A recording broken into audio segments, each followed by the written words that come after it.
If you are just joining us, good morning. If you are hoping to be at the Finance and Revenue Committee meeting, you're in the right place. Congratulations.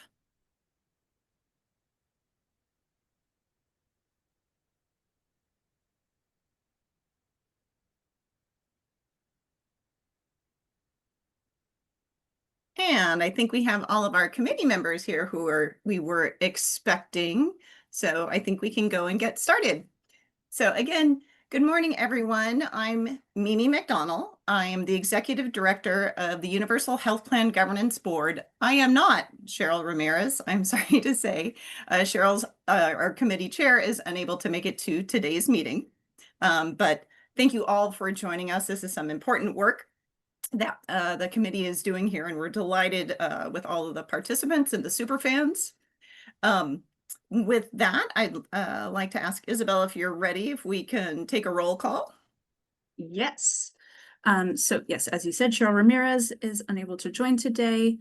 Chenwei Chi is also unable to join today. Mary Lou Henrich. I'm here. Can you see me? I'm trying to get my camera Yes. on. Okay, thank you. Thank you. Richard Gibson. Here. Thank you. Jeff Goodman. Here. Thank you. John Santa. Here. Thank you. Bethany Stairs is unable to join today, and Charlie Swanson. Here. Thank you. That's everyone. All right, thank you. Let's go on to the next slide. We'll have a brief agenda review. So we have 2 hours for today's meeting. We'll do very briefly a previous meeting follow-up. I'll give some updates from the board and other committees and their work. And then the bulk of our meeting will be reviewing the feedback that has come from the board and also from the public regarding the revenue preliminary proposal. Then we'll have a discussion, an opportunity for public comment. So having said that, let's move on right to previous meeting follow-up. Thank you. So first off, I wanted to direct everyone to the fact that all of our committee meetings, there are committee meeting materials and meeting summaries, so you can review them to go over our past meetings, all of the high points of the previous meetings. One of the things that I wanted to bring up is that at our prior meeting of the Finance and Revenue, there was a shorter discussion on distributional analysis, and there will be a much longer discussion on that, led by our consultant group, Echo Northwest, which is going to happen at the Finance and Revenue Committee meeting at the full meeting on November 4th. And then one of the other pieces of follow-up that I wanted to bring forth is regarding the contributions to public trust. There was a question about, can the rates be actuarially determined versus if they are set in statute and sort of determined by the legislature? And so there's going to be some further staff and consultant work on that topic. So more to come on those. Obviously, the majority of the prior meeting was spent talking about the revenue plan, and that's what we are here for today. So next, if I can have the next slide. All right, thank you. So some board and committee follow-ups. First off, there is a new Universal Health Plan Governance Board member, Mike Leahy, who we are delighted he was able to attend his first board meeting last week, and we're so happy to have him. Other things that happened at the board meeting, there was an excellent update from the Oregon Health Authority regarding federal waivers and OHA readiness for a transition to a universal health plan. A draft of the annual report to the legislature was reviewed and some feedback was given. Another draft will be presented to the board for approval. Now, this is just the 2025 annual report. This isn't the big report, but that's going to be reviewed at the next board meeting and then submitted to the legislature. There will be, for the board members, communications training, and it's actually going to be led by two of the board members themselves, Michelle Glass and Amy Fellows. So that's upcoming during this month for just a little bit more training on how to communicate around, of course, not just the revenue plan, but all of the work of the board. And then also a lot of the board meeting, not surprisingly, was taken up with the revenue proposal discussion. And then just briefly, other committee work. The Plan, Design, and Expenditure Committee, at their upcoming meeting, they have a quality preliminary proposal for final review. And there's going to be, Milliman is going to do a long presentation. So if you have the opportunity to join at this meeting, I would highly recommend it. They are going to present their data on their initial status quo report on estimated costs. So really, and sorry, I'm now looking at my, it's Plan, Design, and Expenditure is on November 6th. And those meetings are in the afternoon, so kickoff is at 1 o'clock. Next, community engagement and communications. They've created a lot of communications documents, including one-pagers and a flyer with basic information that was available at our last board meeting, and it can be found in the board meeting materials. There's an FAQ document in the works, and during this month and next, the focus is on planning the targeted engagement meetings. Last but not least, Operations Committee. Again, our Milliman Consultant Group is going to be going over the administrative plan at the next Operations Committee meeting, which will actually be in November. And a preliminary proposal for an administrative structure had been approved at the prior Operations Committee meeting. It was going to be evaluated by the board at last week's meeting. However, just due to time constraints, we weren't able to get to it. So that'll be coming up at the next board meeting. All right. I'm going to ask Mary Lou, is there anything from a board member standpoint, that anything that I forgot? No, I just think there was a lot of discussion about the proposed revenue, or, our straw proposal that was a bit complicated for people to understand and to explain. And Richard Gibson did a very nice job of trying to bail us out and explain things a little more to the board. But I was pleased that we did not take a vote, that there still is a lot of work that needs to be done. So anyway, thank you. Thank you, Richard. And Jeff, you have your hand raised? It's a follow-up on one of the items you said with the follow-up. I want to emphasize the importance on using actuarial procedures and standards on the establishment of rates on this going forward. I think we need to emphasize that in our reports going up and in the final report. It's similar to what is being done with the PERS retirement system. And if we don't go on that basis, there are too many examples to be named right now of around the country where you have the legislatures setting the rates and it just doesn't work. Absolutely. Thank you. Thank you so much. All right. With that, if we can go on to the next slide. Thank you. So I'd like to talk again a little bit about how we're structuring this meeting. First, we're going to have the revenue, the follow-up, the feedback from the board. And some of it is written, some of it is oral, because we have some board members here, which is fantastic. And then we'll also have, I have slides, and of course, everyone is able to review the members of the public's comments. What I would like to say is that during the time that we're having the feedback from the board and also from the public, I'm going to ask our committee members to take in the information. This is not, during that presentation part, that is not the time to respond or to disagree with a point that maybe someone has made. So really what I'm hoping is that the board will, the purpose of this meeting is for the Finance and Revenue Committee to agree on the salient points, comments, criticisms that need to be addressed that we've gotten from the board and from the community. We want to, in addition to agreeing on those salient points, we want to identify specific board alternate scenario requests.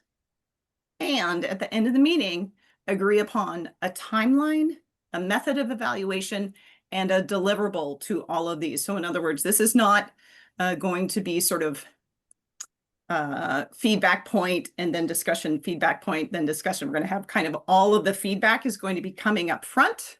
We'll be taking notes and That way, we'll be able to get through all of the material we have and make sure that all of the people who have provided the feedback have enough time to do so. So this slide is going to come back at the end of it when we start our discussion. So next, if we can go on to the next slide. All right, so first off, I would like this committee to know that almost every comment that was received started off with a huge thank you for all of the work that this committee has done. So I think that can't be overemphasized. So I think there's a great understanding.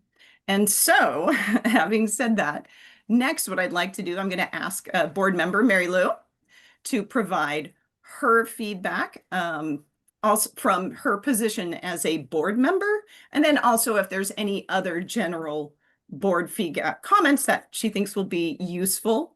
I did notice we may have another board member.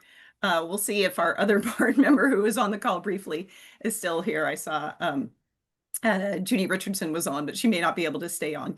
Then I have written comments from Helen Belanca, and I have written comments also from Cheryl Ramirez. So, but first I'll turn it over to Mary Lou. Thank you. Well, thank you. I didn't really realize I was going to be doing this. So anyway, I will just have general comments that overall, I want to thank Richard again for jumping in. Explaining the proposal is complicated.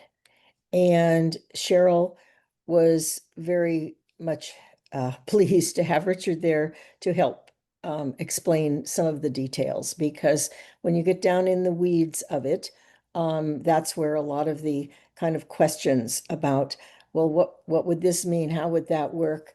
I felt like we got more feedback written from the public on this board meeting than I've seen since I've been on the board. And some of it was very specific. I think there was one of the pieces that I think got some discussion, and I specifically spoke to, was the feedback that came from a group from Karen Christensen, Linda Krieger, Alex Polikoff, and Bruce Thompson, who gave fairly specific feedback and thoughts on what we might do differently. So I hope people have read their public comment from the last meeting. And many of the other public comments were not as specific. But I think that there was concern. There were quite a few representatives representing different unions that were there, and their concern that they really want a time. They're asking for the board to really consider them as a group. And there's some kind of back and forth on whether that can be accommodated or not. But I think that unions are an important group of people who have fought very hard for their health benefits. And there are questions and concerns from many of them about how will this work and how will it benefit their members as well as the general public. There was one kind of specific thing that came up towards the end with Dr. Chi as we were discussing Medicare a bit. I mean, all of these different pieces, as you know, have their own twists and turns and current ways of funding. We tried to stress to everybody that the point of what I think the Finance and Revenue Committee is trying to do is to capture in a different way the money that is already going into covering healthcare costs and insurance premiums, et cetera, both from employers and from workers, and then from retirees and people who aren't necessarily working for their income. So anyway, I guess it's a little bit rambling, but I will stop there unless there's something, Mimi, that you think I should have reported, or Richard, that you think I should have reported that I didn't. No, that was your sort of your turn. Jeff, I'm going to ask you to hold questions for right now. I'm going to ask our co-chair of the board, Judy Richardson, if you have comments that you'd like to share about feedback from the revenue proposal, and then I'll go to Mike Leahy. Thank you. No, I think the board was very attentive, and Mimi, thank you for calling out the gratitude at the beginning. Very appreciative of all the hard work that's gone into this project, specifically for finance and revenue. I don't have any specific questions. I am really just here to listen to the committee. Thank you. And Mike Leahy, you're here as well, our newest board member. So if you have any comments that you'd like to give for feedback specifically regarding the revenue proposal.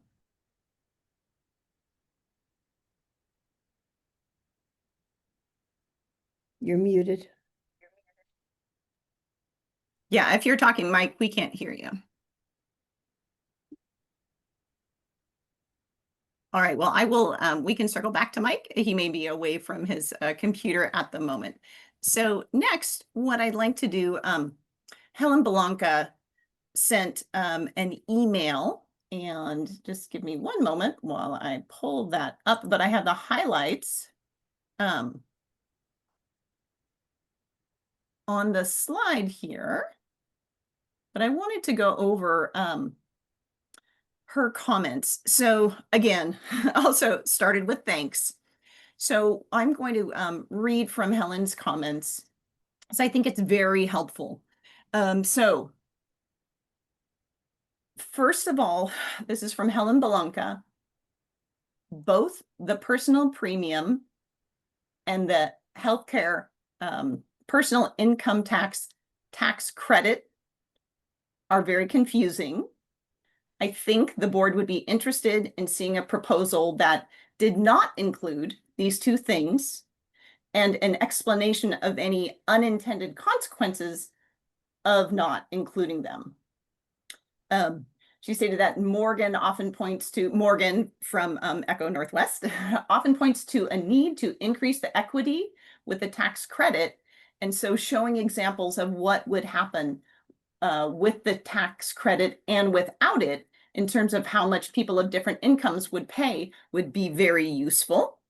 And that this will certainly be something that will be needed before we have an explanation in front of the public.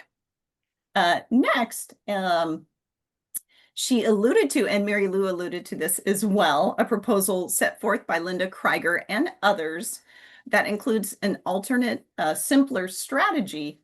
And I'll actually go into the high-level details of that strategy later this afternoon. Sorry, morning, later in the meeting. So we'll talk about that in a little bit. What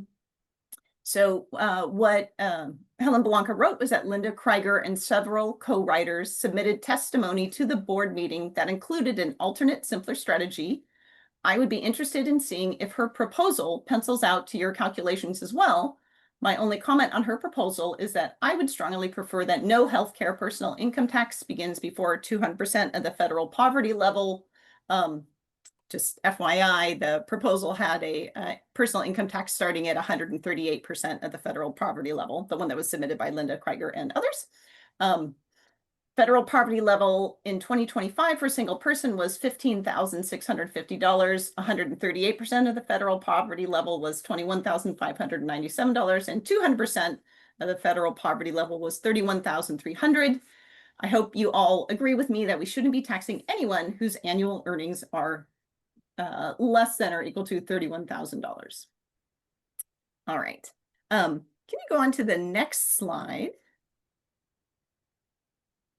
And this is continuing on from Chair Belanca's written comments. This is from quoting from her directly again. Second, I'm very concerned that the healthcare personal income tax would be imposed on seniors over the age of 65, most of whom have retired. This will almost certainly sink the proposal from a political point of view. Chun-Wei Chi suggested crediting their previous contributions to Medicare, but maybe there are other solutions, such as exempting anyone who has begun to draw down their Social Security payments. I realize this will increase the taxes for everyone else. The other possibility to have a tax on those over 65 be phased in over time, So it doesn't take effect right away, and only people who are currently employed would continue to pay the tax into retirement. I'm certain that those of you with more experience in this area can come up with other ideas. All right, and then next, Chair Blanca had a concern with the sustainability of this revenue strategy. If wages are our primary revenue source, can you give us an indication of the average rate of growth of wages year to year? Many smart people who have tried to build a single payer in the US before have realized that this is a fundamental problem to be faced, that there is no sustainable revenue source that keeps pace with the growth of healthcare cost. Again, she states this is not her area of expertise, but her understanding is that wages grow by about 4% nationally.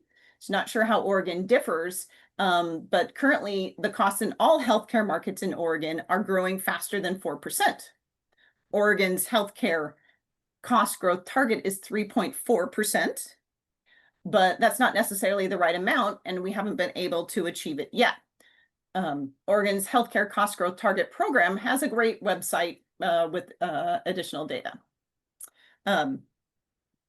So in terms of, again, that dealing with the problem of healthcare cost growth outpacing revenue, her opinion is that we, meaning the board in general and all the committees, need to do more work to contain the growth of healthcare costs and put downward pressure on the system.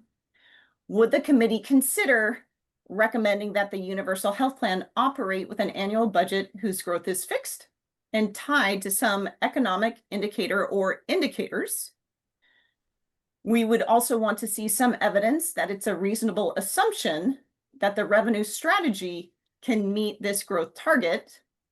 With a cap on growth, we could better assure that our expenses don't quickly exceed revenues, but it would also challenge the plan design committee and board as a whole to decide what to do when costs begin to exceed revenues. And there was some discussion of this at the board level. Your committee's piece of the puzzle, however, is to come up with a revenue strategy that has a fairly predictable rate of growth, and tell us what that rate is, and to give us an idea of how much healthcare costs can grow each year before we outstrip our revenue. So that was the feedback from Helen Belanca. You can tell she's put a lot of thought into it. And then next, if we can go to the next slide. And this is from Chair Cheryl Ramirez, who, again, she said she was sorry she wasn't able to be here. Her comments were that the per person premium should be folded into the healthcare personal income tax.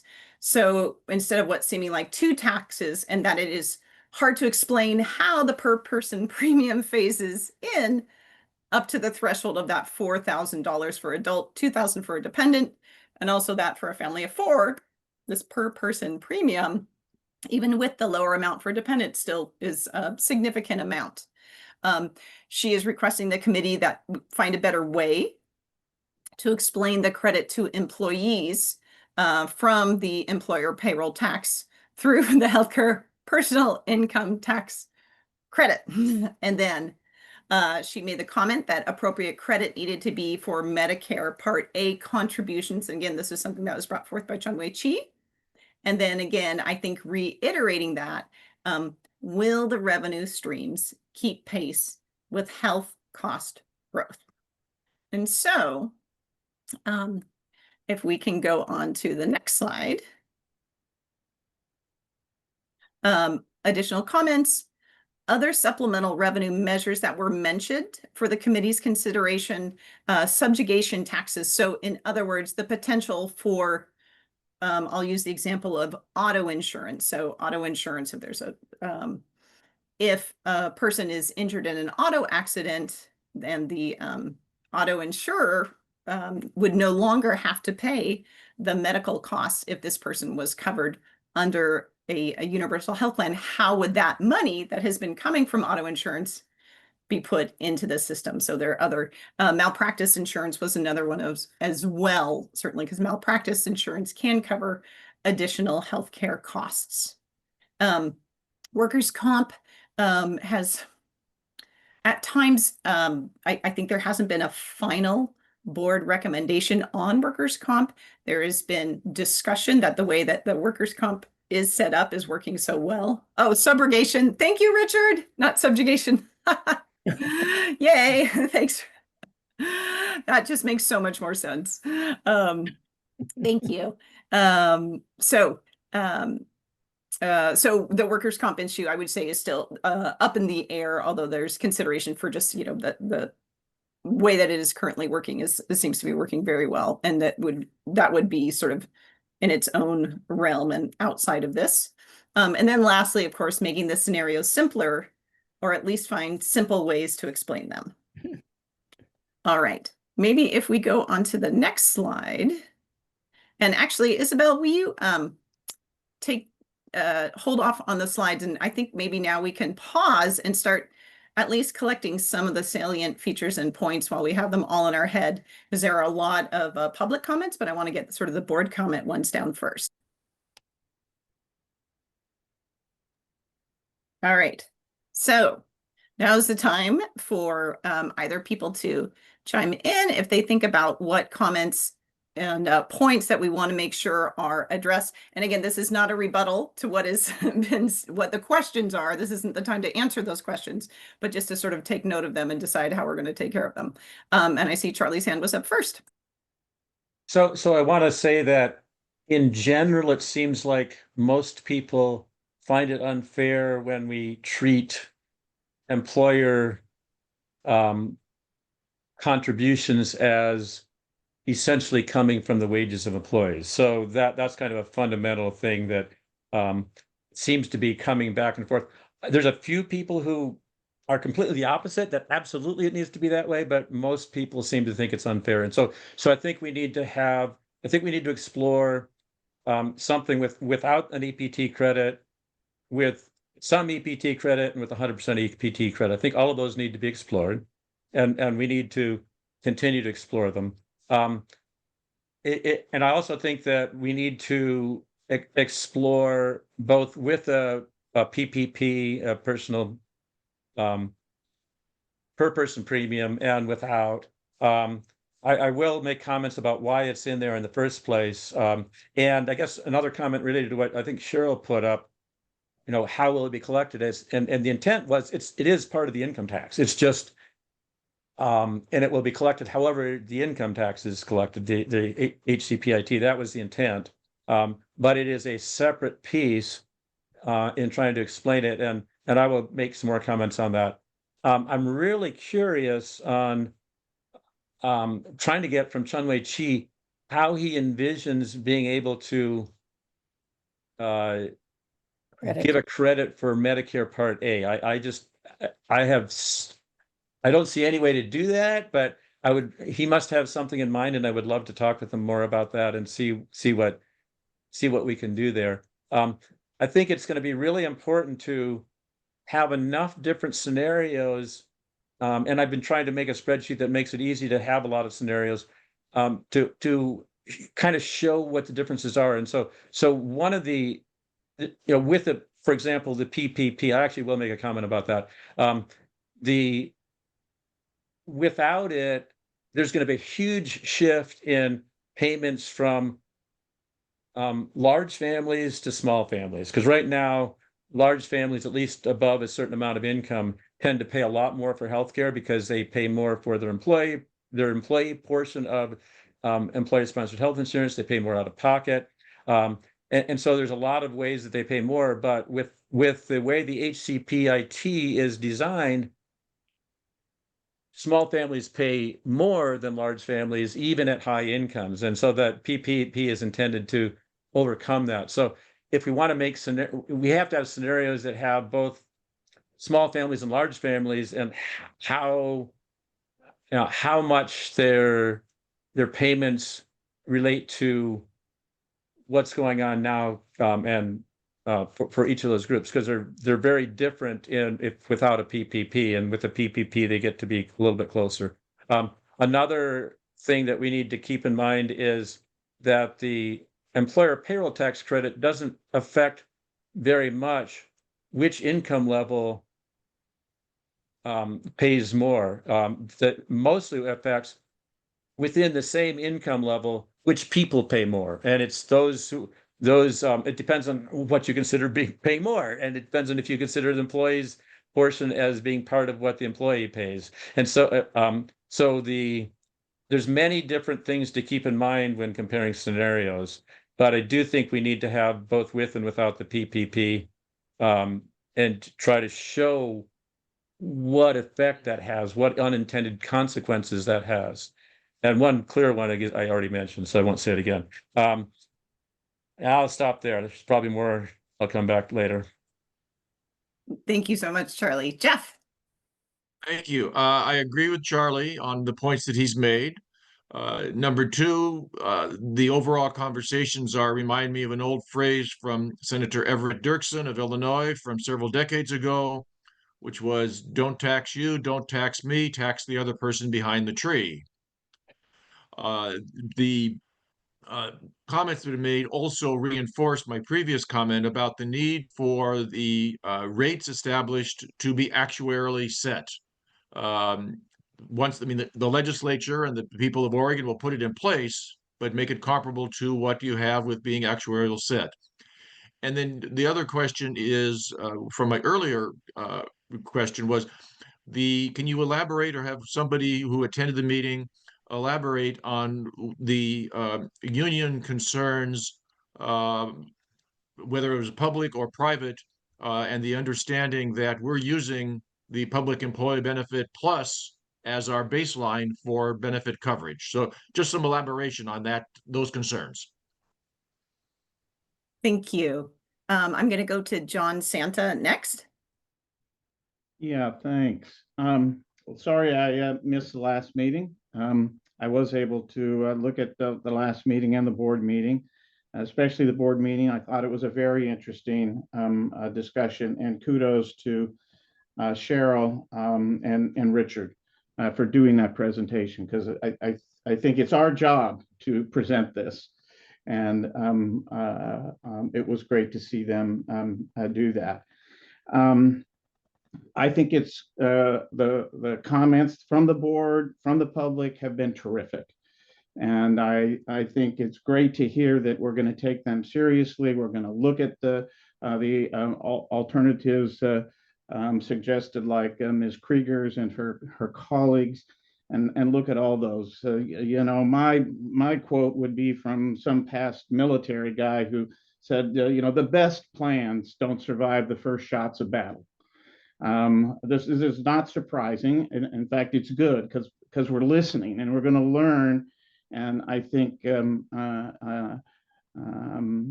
make progress only by taking these in and sorting things out. I do think it would be good to, as we look at how to figure out each of these issues, some of them are communication issues. Like for example, I had to admit that I was unsure about what was the sliding scale for the premium.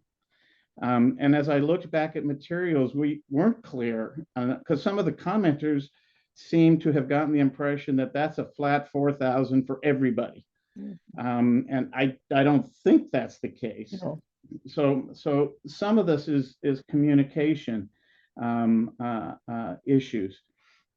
I also think that, you know, what we're trying to do is capture, if you will, all the revenues from a very complicated system. So this goes back to, you know, one of our challenges is we have a very complicated system to replace. And we've actually chosen a revenue strategy that tries to explain that very complicated system. And it's not surprising that we're struggling to do that. Let me give you an example. I think one of our challenges is those folks who are individually covered in the marketplace. Those folks individually covered in the market. So John, sorry, I apologize for interrupting, but we're really focusing on the points that are coming from the feedback that we heard from the board, the ones that you want to see addressed. So we're sorry because we're on a tight timeline and we have a lot of public comments. So apologies for interrupting. Well, I think my response is I'm talking about a large number of individually covered folks. And many of the comments from the board and the public have been on behalf of individually covered folks. Medicare ones are obvious, but there are also folks, I think, who are individually covered either through the marketplace or through non-marketplace individual coverage. Well, we haven't figured out what happens with the subsidies that the federal government provides. That should provide some relief to those folks, but that's not been captured in our revenue plan because it would come through a waiver. I think there's other examples of that. I'll leave it at that, but there's quite a list of things to do here. Thank you so much. Mary Lou. I just wanted to respond to the question, it was John or Jeff about the unions and what were they saying? I think they were simply asking to be heard and to be heard in some kind of organized way. And the board has continued to say that the law did not list them as a group that has to be talked with, like the other 8 or 9 groups that are there. And so I think in my mind, that's what they're saying is somehow we got left out. We're an important group. And we do think that we would like to have a session with representative of the board to talk with us and to listen to our concerns, which may be very, very varied depending on which unions you're talking to. That's all. Thank you, Mary Lou.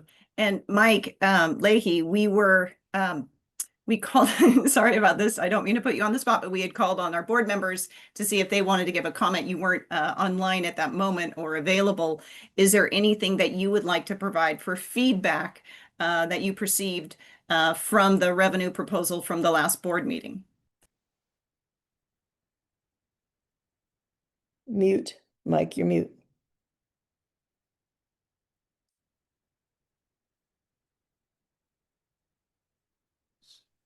There you go. Yep, now you should be unmuted. Well, I have a simple overall comment, and it occurred from a couple of different comments from the meeting, but I personally think, while there's been great work done, I think there's enough feedback now that without the tools to explain the complexity, that we're really going to be challenged. So I would say, let's keep it as simple as possible. And then we're going to have to rely on some models so that people can actually get a better sense of how this will affect them. I think it pretty soon, as I've mentioned, I believe more in iterative planning than sequential planning. And what that means is, I think maybe we need to road test proposals a few times and not just ask for feedback one time. I think we will benefit from that, and we'll finally get to a point next year where we will figure this out in a way that most Oregonians can understand. All right, thank you so much. Isabel, would you mind going back to the presentation? And so now we're going to have some incredible comments from the public regarding this that I'd like to share. All right, and you can go on to the next one. Okay, so once again, thanks were expressed to the work of this committee and all of the people who've been supporting this committee. So I tried to group these, the comments kind of together. Obviously, there are, comments. These are the ones that have come for this particular meeting, and there certainly it is not exhaustive, but it is an example of the types of comments. So in the public comments, there was definitely a concern that the funding structure will not be affordable for most middle-class Oregonians. So there's a concern about that middle range. And so again, you can see that in the next comment. So they're asking that there needs to be a progressive structure, does not ask people making $55,000 a year to pay the same premium as people making $400,000 a year. And I think to John Santa's point that some of this is maybe, communications related as well.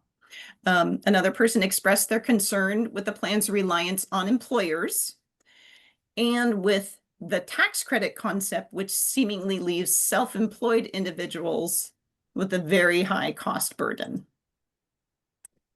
All right, so those were some of the general ones. If we could go on to the next slide. Apologies, there's so much in here, but basically there was a lot of comments, and some of them cited, and I'll talk about this, the citation that is there. A couple of people cited the same study, and that the consensus from these comments was that there was not enough progressivity within the plan. So the main comment, which I heard a couple of times, was that the wealthy should pay a higher percentage of their income than the middle class to fund this plan because they can afford to. They went on to talk about the concern, which has been expressed certainly, that wealthy people will leave a state if their taxes increase. This person comment that this is a myth. There are numerous studies to that effect. And then they cited the study. And so definitely would draw people's attention to that. They said that only 2.2% of millionaires move primarily for tax reasons. All right, go on to the next slide. And then again, still talking about progressivity. However, with a small caveat that a progressive tax is fair, but I think all individuals, regardless of income, should contribute something to the funding of a universal health plan, even if it is just $50 a year or a $5 copay when they see a medical practitioner, so there is some ownership in maintaining their health. Next slide, please. All right, there was a lot of discussion about the soft cap. So just to remind people, the soft cap has to do with payments of personal income tax once people have come up to a certain level. I believe it was $30,000, correct me if I'm wrong, of payment towards their healthcare personal income tax.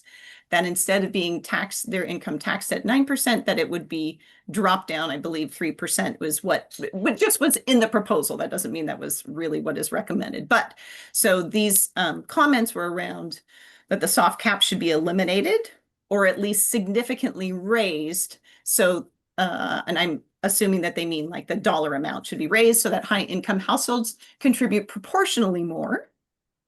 And that Oregonians should not be taxed at a flat 9% healthcare income tax.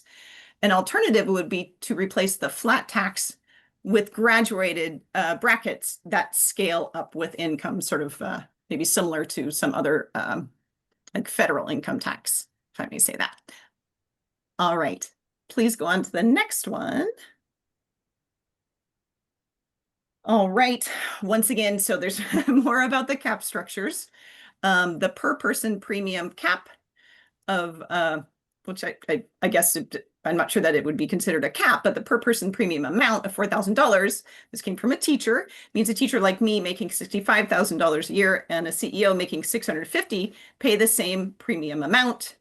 And this has to go with proportion. This person stated that 6% of their income, but less than 1% of the CEOs making $650,000. And then again, they talked about the soft cap, 30,000. And again, these comments, I've definitely edited them for brevity. And this was sort of reiterating that the soft cap, and that the person was concerned that about the wealthier households, how the rate drops all the way down to 3%. Okay, next slide, please. Okay, this has to do not so much with the soft cap, but the exemption of the payroll tax for wages that are paid out below 100% of the federal poverty level. And so this person, and this came from more than one person, considers that to be a loophole and who benefits from that. And so they gave the examples of Walmart with 1.6 million US employees nationwide, many earning near minimum wage, also Dollar General and fast food chains. That those, because if that wage below 100%, that those employers would be exempt from paying taxes on those wages. Next slide, please.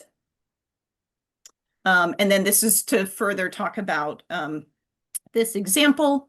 So a large corporation that pays 1,000 workers only $14,000 a year, which is below the federal poverty level, would have 14 million in payroll, but pays zero employer payroll tax. Meanwhile, small manufacturing firm paying 10 workers 60,000 a year would pay the full 11% EPT on wages above the $200,000 threshold. So again, there's this concern that these very large employers who employ people at very low wages would in fact not end up contributing to this.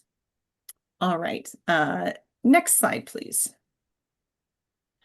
And this has to do, again, with the soft cap, asking to raise the soft cap, and then making the per person premium income-based throughout the income scale, not just at the phase-in. So I think they're talking about that range, which I think went up to, I apologize because I can't remember the exact percentage of federal poverty level, that after that, everyone was at the same rate. But I think that's what they were alluding to. And then they were requesting to strengthen the progressive elements rather than weakening them, excuse me. And next slide. All right, again, to reiterate, sort of fixing that, what they call what has been referred to as the corporate loophole. In addition, they've recommending having a high revenue corporation surtax, so that corporations with very, very high revenue should pay an additional tax. For example, they have mentioned Walmart and Dollar General. And then they discussed increasing the corporate tax contribution and using that revenue to reduce the burden on working families. So raising the corporate income tax and the corporate activity tax. And that would be enabled to lower the healthcare personal income tax rate from 9% to 7%. Next slide. And then this is a consideration, and apologies because this is just such a truncated thing, and I really encourage people to go and look at this. This is available on the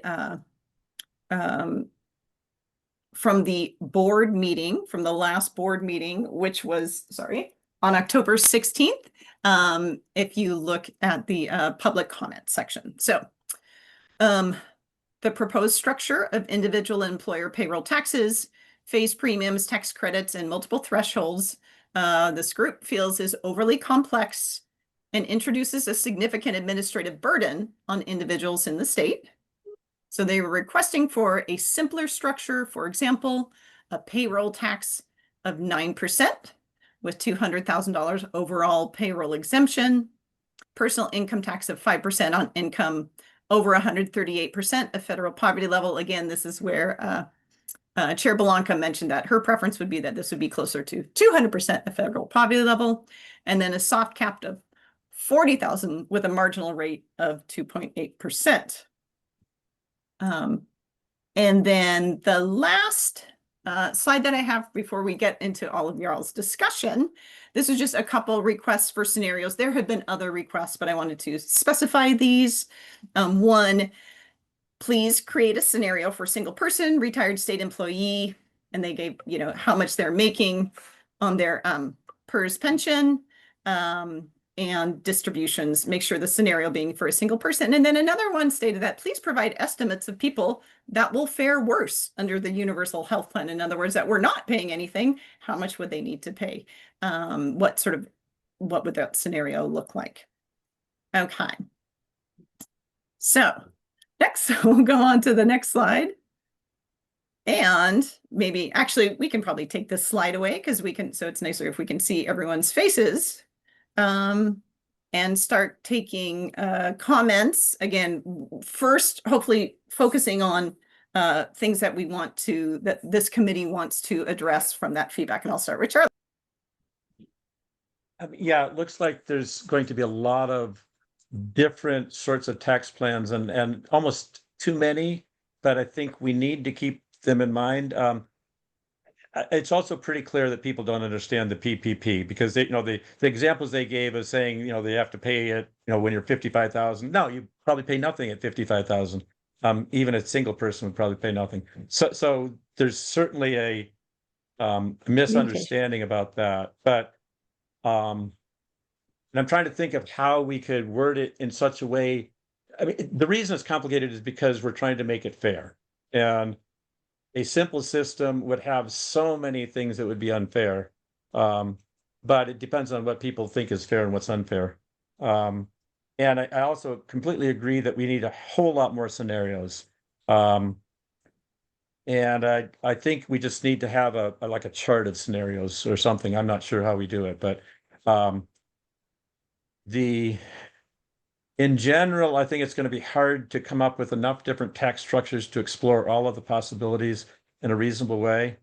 But I do think we need to have both one with a 200% of FPL. I mean, we need that for sure. But I also think it's useful to have 138% of FPL just because it's going to be extraordinarily likely that by the time we try to implement this or even think about writing a report next year, that the bridge plan in Oregon is going to be changing. And so those between 138 and 200% of federal poverty level may well not be part of the Oregon Health Plan, depending upon what the state decides to do to respond to HR 1. And we may not even know that by September of 2026. It may be later than that before we actually find out anything worthwhile about the state response to HR 1. So it's another comment I have, and this actually relates not to the public feedback, but another thing that happened in the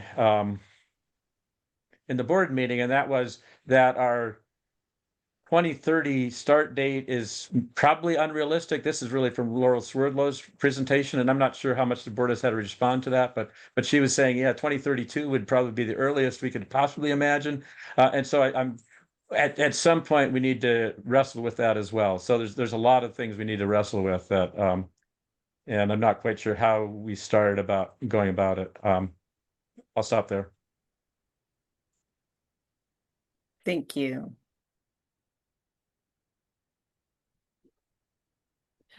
All right.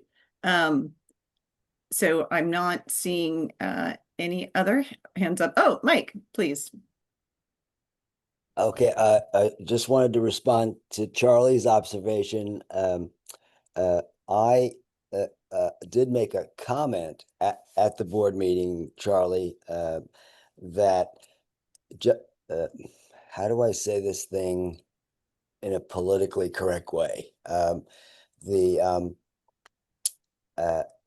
don't think this committee needs to consider the opinion of a state analyst that the only way of doing this stuff is deferring it for a few years. I'll just stop there and say it is I'm not sure you really need to change the timetable at all, and I think it's way premature to do that. We haven't even created a transition committee and the like, so there may be different ways to deal with HR 1 that I don't think the state people have yet creatively explored.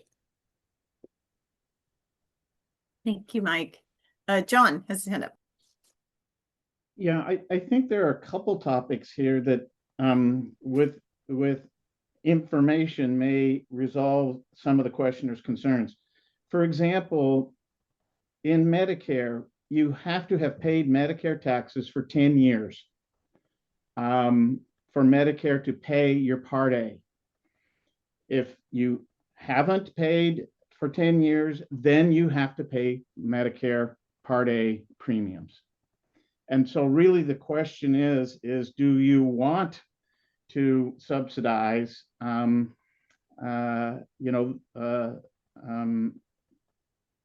payments for a group of people who have not worked long enough to have qualified for payment of Part A.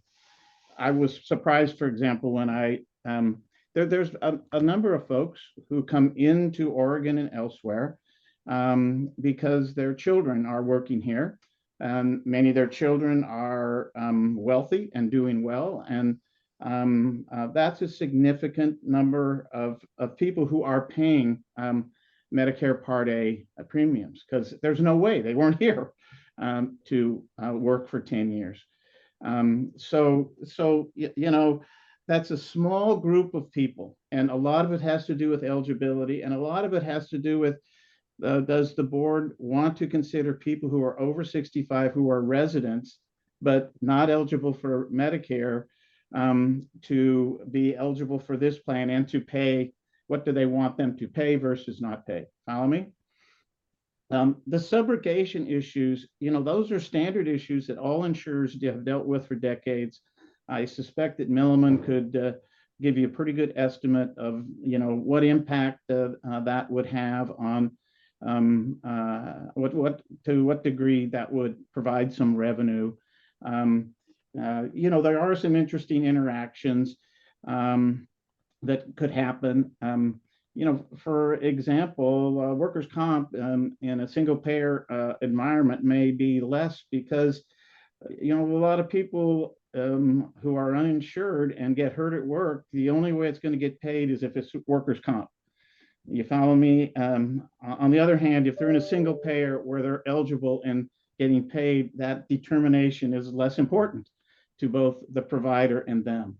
So there are some issues there, but I think those two at least could be dealt with. There's a variety of other details, but I would just say there are some of these issues that could be answered fairly quickly. Thank you. Richard.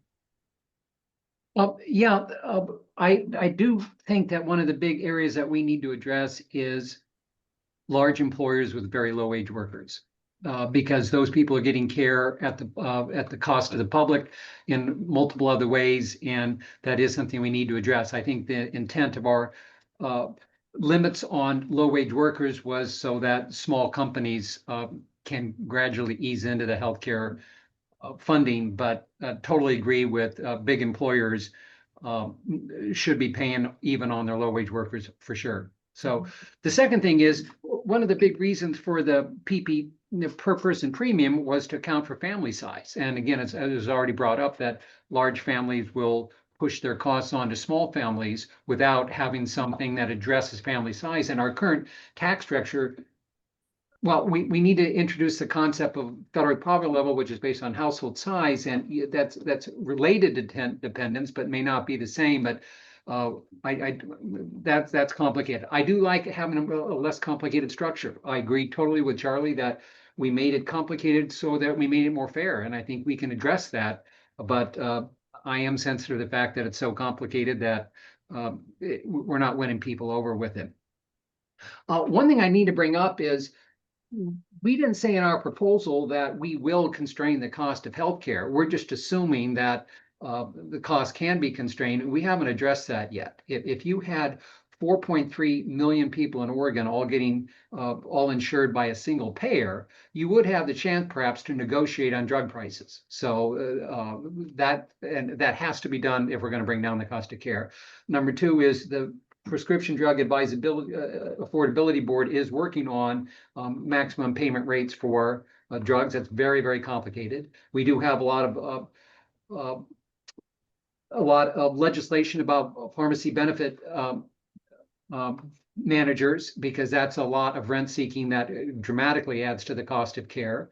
I think we have to address the issue of uh, private equity and venture groups funding physician groups, because it clearly, the literature shows, drives up costs and doesn't do much for quality. I think having hospitals employ physician groups with facility fees also drives up the cost of care. So there are a lot of things that Oregon could do, but the whole country needs to address how we're going to manage the cost of care. And ultimately, we're going to have to talk about that, but our plan doesn't do that. We haven't brought that up yet because we haven't had time to do that. But I do think we need to have a discussion about, ultimately, with the single payer plan, how are we going to manage down the cost of care? And I think there are some things we can do at the state level. My final comment is taxing over the age of 65. So many things to say here. As I said at the board meeting, the amount of money you paid for Medicare through your payroll taxes over the years doesn't come close to paying what we're spending as Medicare. As people over 65. So to think that I already paid for my health care, that's just not true. It pays for about a third of it so far, and as costs go up, your lifetime contributions are going to pay even less. And the other thing is, there are a lot of people over 65 that have pretty high incomes, and so to say that they shouldn't have to pay any more because they already pay for the health care, I think is wrong on a number of fronts. So I think we need to make it simpler. I'd love it to have it just based on income, because it'd be simpler, and we need to figure out a way to make it fair with families and for low wage workers. And I look forward to the work. Thank you. Thank you so much. Charlie.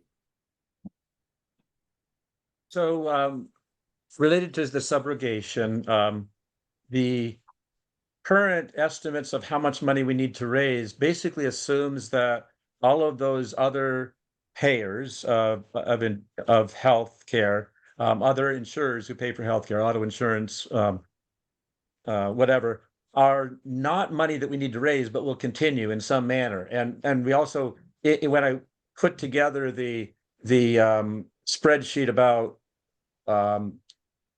estimates of current expenditures, I made clear in that these were places that I thought that the board, some part of the board, needed to decide what are we going to do about them. And so essentially, if we do need to do something about them, it's not like we're going to get more revenue from them. It's that the revenue that in essence, we have not yet counted that revenue. We've just said it's going to continue somehow. We don't know how. So it's not going to get us any more revenue to do that subrogation. But it is something that the board needs to decide, and I would guess it's maybe plan design that needs to be thinking more about that. So another thing related to the Medicare Part A, my understanding of Chunwei's comment was not related to the premiums that a few people pay for Medicare Part A. It was related more to what Richard was bringing up, that they paid over their lifetime. And again, yeah, for Part A, they paid most of it. It's the Part B that they haven't paid most of it. So the Part A has been mostly covered by the Medicare taxes that have occurred prior. But I do not know what Chunwei meant. And so that we need some clarification on that from Chunwei. And I do think it's going to be important to also include, well, and I intend to do this, include a tax scenario that has no wage threshold. So basically you start paying right away. I think in doing that, I think we would want to increase the firm threshold so that more small firms don't pay. But I really do think we need to get some data related to it. And I'm hoping that Echo Northwest has started working on that, of what firm sizes tend to pay for, and hopefully by payroll size, tend to pay for healthcare for employees now and what don't, so we can have some clue as to what firm threshold would make the most sense. Right now, we're just sort of guessing, and it would be nice to have more data to support that guess. So I'm hoping that Echo Northwest can work on that a bit. And I have some other requests for data, that I would like to get out, but not probably right now at this point.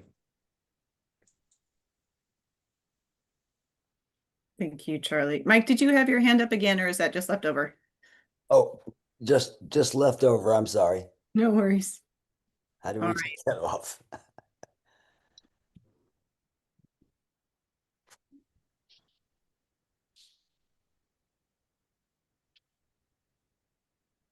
John Santa.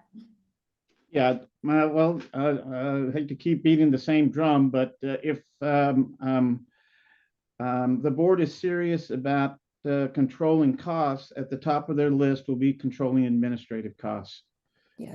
And there should be a commitment to capping administrative costs across the board at a very ambitious percent, and making it clear that those can be predictable, must be predictable. And I just remind everybody that last year, and I believe it was for the country, but I'm not sure. It could be for Oregon, because I think that it might have been in an Oregon report. Administrative costs grew at a higher rate than clinical costs did. So it's got to be the number one topic, as far as I'm concerned, if you're serious about controlling the growth of costs. Thank you. Mary Lou. A couple of things. I totally agree with John on the administrative costs. And the more we say, well, people will still have the auto insurance thing, or people will still have the workers' comp thing, that will keep the administrative cost at I don't know if any of you have been to an emergency room lately. I haven't, thank God, in a while, but the last one I remember, we're going in with a family member. The first thing the person, that meets you in that exam room is not a clinical provider. It's a person with the computer wanting to know, are you sure this wasn't related to work? Are you sure this wasn't whatever? And all the ways of paying for these different things. So I don't know, part of me has been thinking, well, hopefully we can make that go away. But it sounds like people are still saying, no, if it's an automobile accident, whatever. If it's a workers' comp thing, I'm kind of thinking of more like, I don't think I'd like to know how these other countries do it.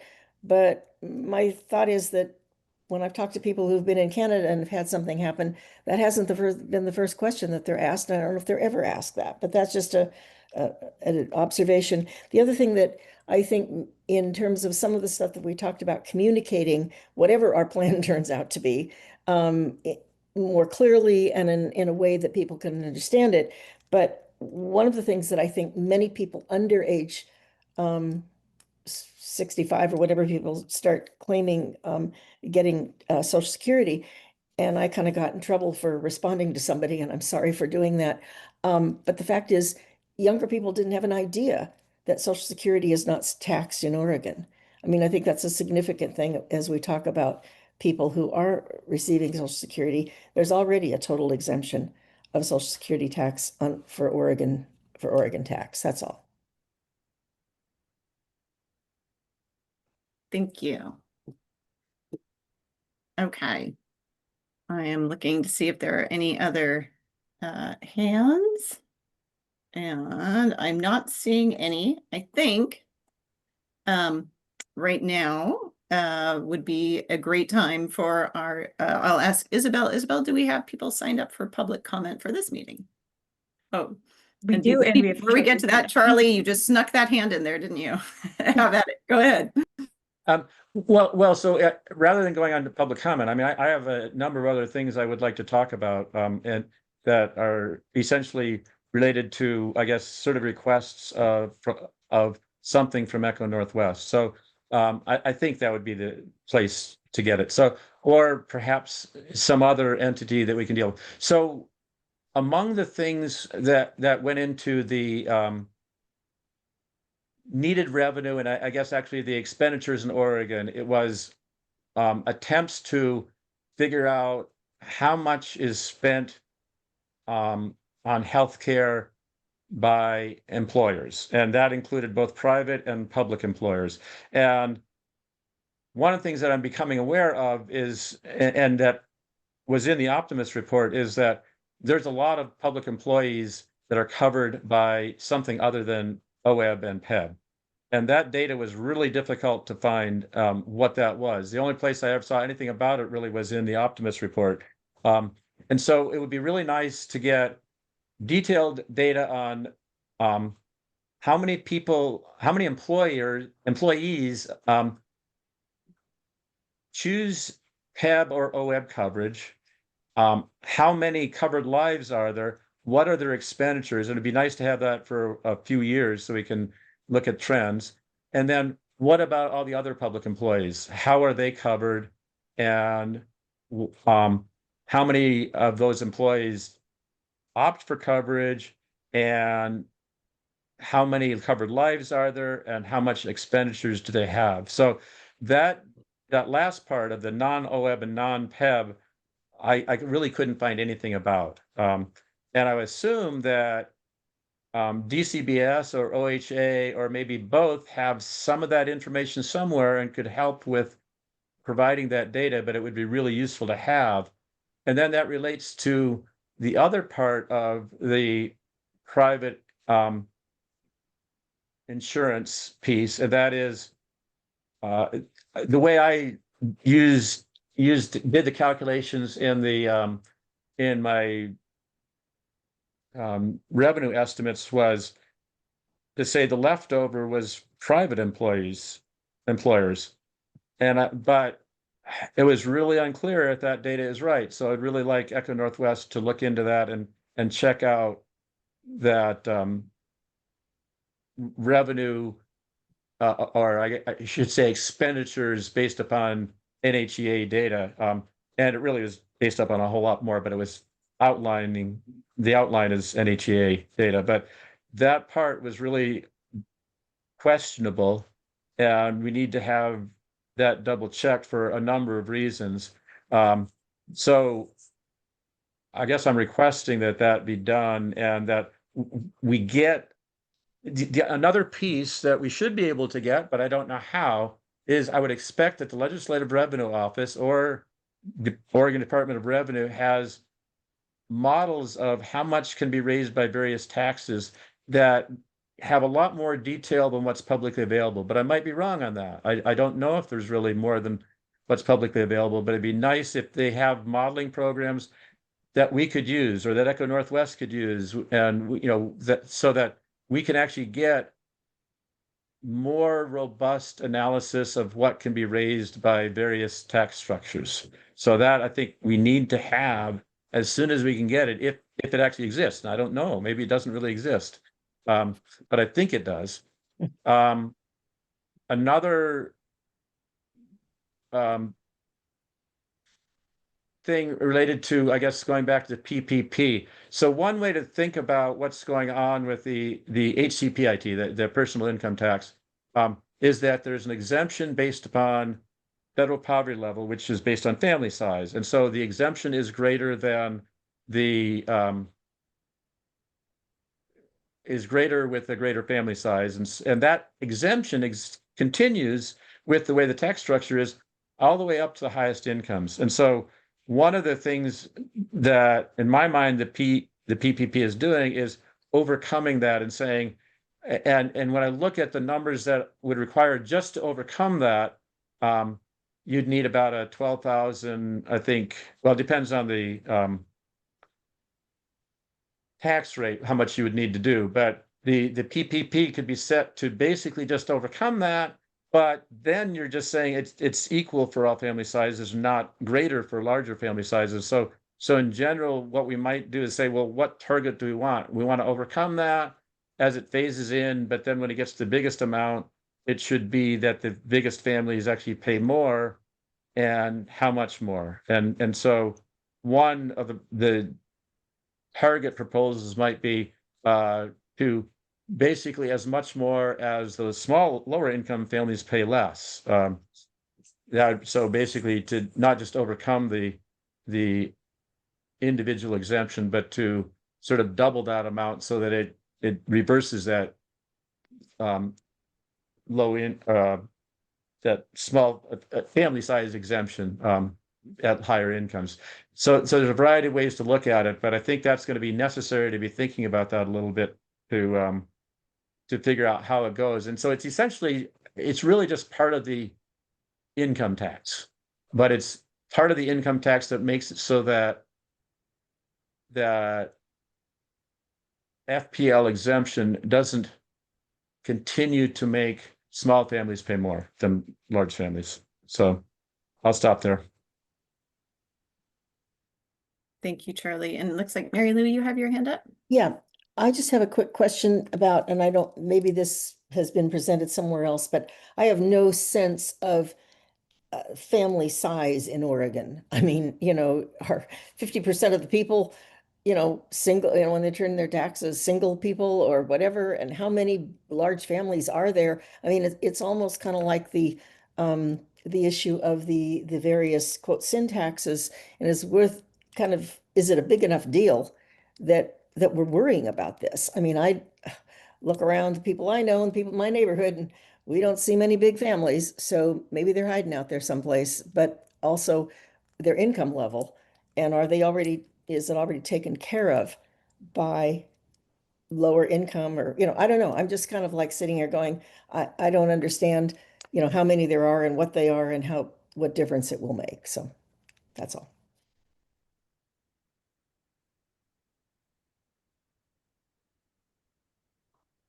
Sorry about that. My Wi-Fi is a little disconnected. I think, Charlie, did you have something we wanted to add to that? Yeah, I guess we're going to respond. So the data that I have doesn't really indicate family size. It has the number of exemptions, and basically I'm using that as a proxy for family size because that's the only information we have.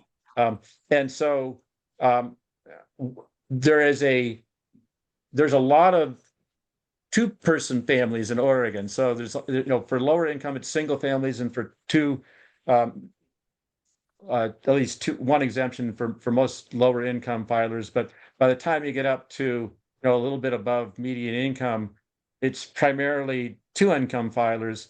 And with the current tax structure, they would pay less than the one income filers would pay. So it's a big deal. And actually, as you get into higher incomes, there's a peak at a family size of 4 for at least the middle range of middle high income, I guess would say. There's a lot of family size of 4. So it makes a big difference in the amount that you're getting from, say, the two filers or 4 filers if you continue to give them that same exemption as exists for the low income. And so I'll quantify that to the extent that I can, but it's a substantial amount of money, a substantial shift of expenditures from large families to small families if we don't have something like the PPP. I mean, it's a pretty big deal.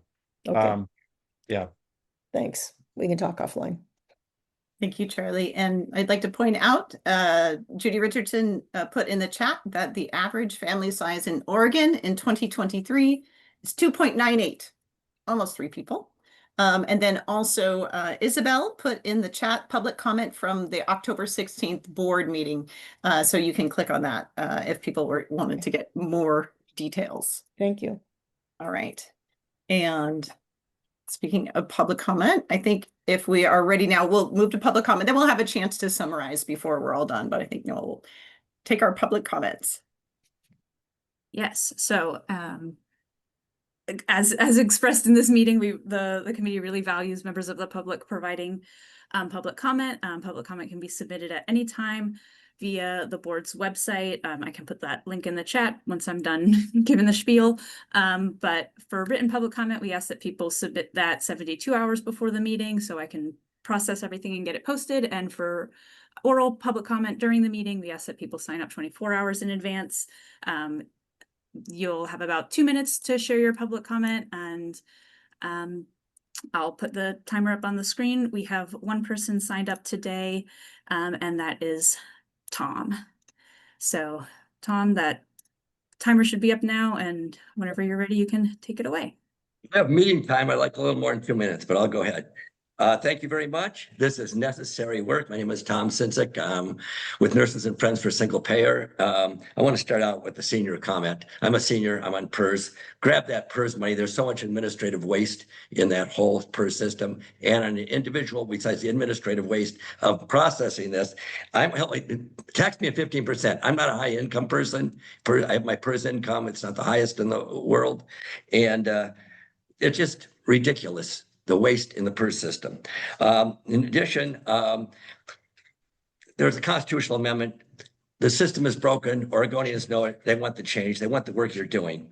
So, Chair, again, the seniors have been leading the way on this work. So the comment about seniors being resistant to the change is ridiculous itself from Chair Blanca. I'll say that more directly. So I've been to the Nurse Practitioners of Oregon Conference recently doing a presentation on getting people involved in this conversation. They had also sponsors all across the board there.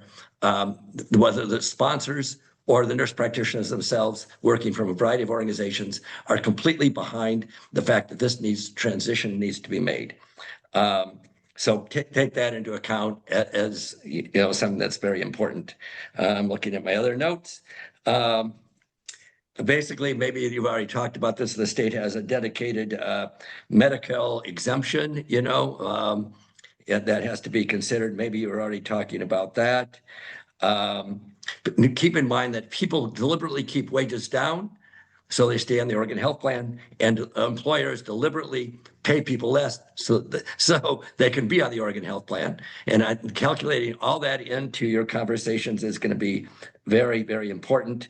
And the misunderstanding, this is my last sentence, let me finish, that the misunderstanding that small businesses don't want to pay, people with low income don't want to pay any money. This is a myth. I'm out there in the community talking to people. People would be happy to pay something very simple amount, be contributing to a healthcare system where they don't have to deal with the stress each and every day of how their healthcare is going to be paid. Let's get rid of that myth in these conversations and create, as you're talking about, a simple system, and know that most people are willing to contribute. Thank you very much for the extra time.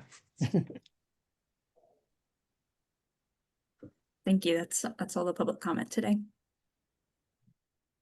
Great. Thank you so much.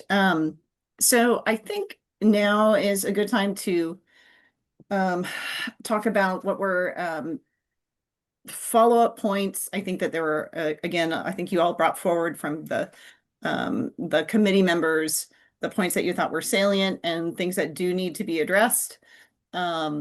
We have some specific alternate scenarios that have been requested by the board, and staff will compile all of these and be able to share this out.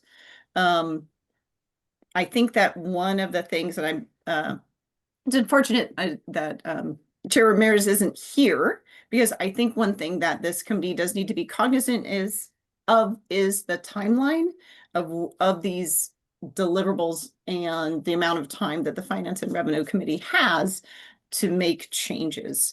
So I think that at the next meeting, actually, I apologize, Will, I don't want to put you on the spot too much, but if you have a moment, would you be able to talk about the content for our next Finance and Revenue Committee meeting, which is on November 4th, just 2 weeks away? Because of course it will include this discussion, but there are still many more deliverables for this committee, as we know. I can. Let me, I'm more familiar with my component of that than I am with the broader. I know that, speaking first with respect to my component, I am going through more of the individual scenarios. So that's the way we've chunked this. So I'm going to be going through individual scenarios and speaking to issues like the scenarios that Charlie and Richard have discussed, the machinists and the executive and such. Also giving general characterizations about the effective tax rate by AGI to speak to the progressivity of the system. So there'll be lots of issues perhaps that were raised today that would be appropriate to unpack there. The other part of that that my colleague Andrew Dyke is largely working on is sort of the business component. And apropos of one of Charlie's points, there are I don't understand. I don't know the status of it right now, but I know that there is definitely an effort to understand the distribution of employee payroll contributions by firm size. I don't think that there's been a lot of success trying to look at, say the proportion of employees, of FTEs that, make less than the minimum wage, for instance. I don't think that is, that type of data is available. I think it's aggregated at the firm level, or maybe perhaps we could get the average. I'm not sure if that's terribly helpful, but oh, and then there's also Sarah, my other colleague, Sarah Emmons, is discussing, she's preparing slides to discuss the reserve capitalization and transitions costs. Frankly, my impression is that there's a lot of really rich issues that were raised here that are not, they're going to be touched on, certainly. But I think that, oh boy, I don't know, say this delicately. I think there's still a lot of digging left to do. My sense is that the presentation on November 4th is going to leave some of these issues, still needing resolution. Sorry, Mimi, I hope that may not No, be- that was helpful. That was helpful. Yeah, I definitely wanted to go over what you're planning on presenting on, and then of course Sarah's presentation on reserves and surplus, the work towards that sort of startup costs, and also again to comment that their colleagues from Milliman, I think Charlie, they will be able to provide some of the information that you're talking about in their. I don't know how well it will be presented by businesses, but there's the potential for that from the all pair, all claims data that they've been collecting, and they're going to use that data for their status quo report. So there's the potential for that. And we will definitely have Echo Northwest and our Milliman consultant groups are going to be working together to elucidate that. Let's see, how are we doing for time? We're great. Mary Lou. I guess my question goes to, I don't think this committee, at least I as a member of this committee, don't feel that I've really ever seen what it is that we've asked either Echo Northwest or Milliman to really do in these contracts. I mean, it feels to me like, especially the Echo Northwest stuff and I'll just be blunt. It's like, okay, we're going to present this. Well, is that what we really need right now? Who's deciding that? And where is this committee at in saying what we feel? Getting all these responses, et cetera, and to have a presentation that's going to be all about the transition or the whatever. I don't know whether that doesn't feel to me like it's in order here. But I don't know what they've been asked to do. And so I feel like when Charlie asks something or we ask something, is that on the list of stuff that we're paying them to do or not? Or who's doing it? I just am a bit frustrated with the way this has all kind of come together. And I think I've been really, pleased with Will and with Morgan being, upfront with us and really laying out stuff. So I'm not criticizing. I'm just kind of feeling like, what is reasonable to ask for the committee to ask, and the timelining? And anyway, maybe you get my point. I'm a little frustrated. Yeah, I do get your point, and I think that's very helpful for me to know what I can do. So Mary Lou, so we have presented all of the deliverables that Echo Northwest is going to provide specific as related to the work plan, and the same for Milliman. But I think it is useful for sure to present them again. Obviously, the timeline has changed, and I think that is going to be something that can be very beneficial, and that's something that I'll plan on doing at our meeting just in the coming up in November. And I think I hope that will address some of your specific questions, because it's true. I mean, there's an unlimited number of, unlimited supply of questions that could be asked. And I think your point is like, which ones should be asked, and what is going to kind of keep moving this forward to the deliverables that this committee has, if I can paraphrase. Okay. And I don't know, my other committee members, I don't know, maybe you all feel that you've got that clearly, and maybe I just missed that chapter. So, okay, thank you. All right. And I apologize. I'm not sure who came first, John or Charlie. I think I was. So I've got a question about the Milliman and its use of the all payer all claims database. So my request is that they also try to estimate what's left out of it, because we do know that not all self-insured employers report that.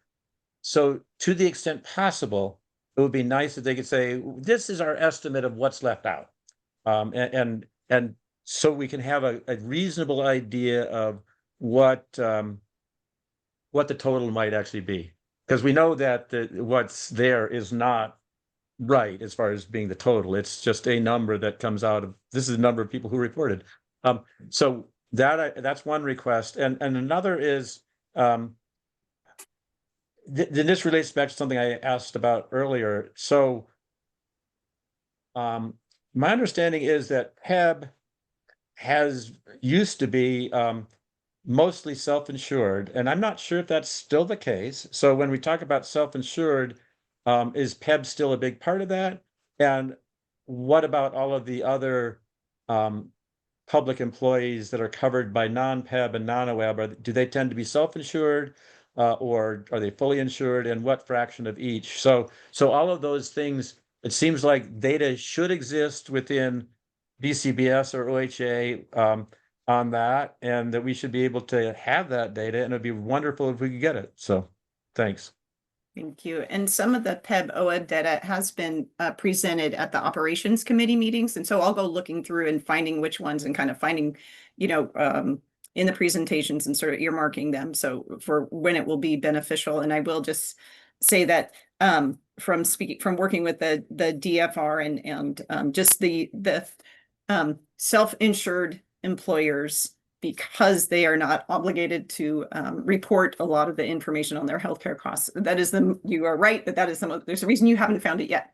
It is very challenging, but we'll keep working towards that. And then John, thank you. Yeah, again, I would like that there be some specific description of individual insurance populations. Medicare, of course, the marketplace folks, of course, because when I read, I'm still confused. It sounds like there will now be a tax credit for Medicare folks that will be equal to their Part B premiums, but there's no mention of the IRMA premium, the premiums that are added based on wealth. And those are significant. The IRMA for people at $500,000 is 3 times the Part B premium that is the standard to be paid, 3 or 4 times. And for the marketplace folks, what's going to happen in terms of their subsidies? The folks that are subsidized, some estimate of that, because I think we're getting, as we should, lots of questions from people who are individually insured, and we haven't really addressed those issues to make it easy or to understand what is going to happen. So just to relay that back to you. So really you're looking for scenarios regarding all of those different types. I'm looking for a scenario, but I'm also looking for a description. Yes. The only description of Medicare in the 14 pages is just in one paragraph saying, well, there'd be a tax credit for Part B premiums. There's a mention that they pay IRMA, but it's not clear whether the tax credit would include IRMA or not. Thank you. Thanks for the clarification. Yeah, you're crediting the wealthiest folks. Do we want to do that, or do we want to not credit that? So an explanation of it, and same for the marketplace. I don't think we've really looked at the marketplace and described, well, what's going to happen in terms of those folks, given they rely on those big subsidies up to 300 or 400% of federal poverty. Thank you. Charlie. So related to IRMA, it is included in the calculations of, that's just another part of the Part B premium, so that's included. The credit as it's designed right now is only for the PPP. So if the PPP is gone, then there is no credit for any Part B. Now, we maybe need to do that, and I think we probably do, but I don't quite know how we're going to think about that at this point if we don't have a PPP. And even if we do we want to do more than just the PPP? Those are all open questions. And as far as I can tell, there is no way that we're going to be able to do this in a short time frame. I mean, it is just not going to happen. There's too many things to look at. And so if we continue to pretend like we're going to be able to do this in a short timeline, I think we're just going to screw it all up. So I think we need to be aware that this is going to take some time to explore these various things. But as to the Part B, the IRMA is part of it. It is just another part of the Part B premium that is paid. And there's calculations of within the spreadsheets, so of the tax spreadsheets that I put out of that, and estimates of how much people are at the high income levels are paying. And so, yeah, there's a lot of questions still left, but it is certainly being considered as part of what's going on. And as far as the individual premiums, well, people will no longer be paying individual premiums. Among the assumptions for the revenue necessary is that we will continue to get the federal revenue that comes into Oregon for healthcare when we put this new plan in place. And in fact, the ACA subsidies are the easiest ones to get a waiver for, probably because they're just described in the 1332 waiver. You can get a waiver and have those subsidies come into a state plan if you are granted that waiver. So that part is it's assumed that we're going to continue to get that money. The other part is that the easiest private insurance data to get is how much is spent for individuals, for individual policies, that either those bought on the marketplace or those not. That data is pretty robust. The data that's hard to get, as we mentioned before, is for self-insured employees. So that data does exist. It does go into the calculations of what revenue needs to be replaced, although there is also the assumption that the federal part of that does not need to be replaced, which we don't know if it's going to happen. So I'll just stop there. All right. I am going to take this time just once again to reiterate the thanks of staff, the board, for all the work that the committee members and all the people who are joining and contributing to this conversation. Certainly our very hardworking consultants who have helping us along the way.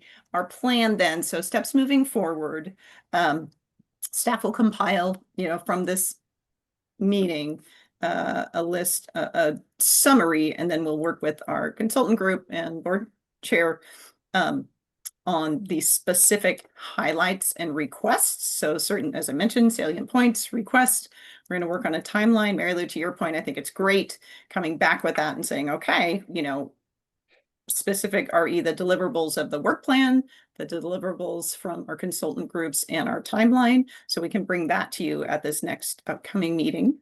And with that, again, I'd like to thank you all. We'll conclude the meeting. And I hope everyone has a lovely afternoon. Thanks again.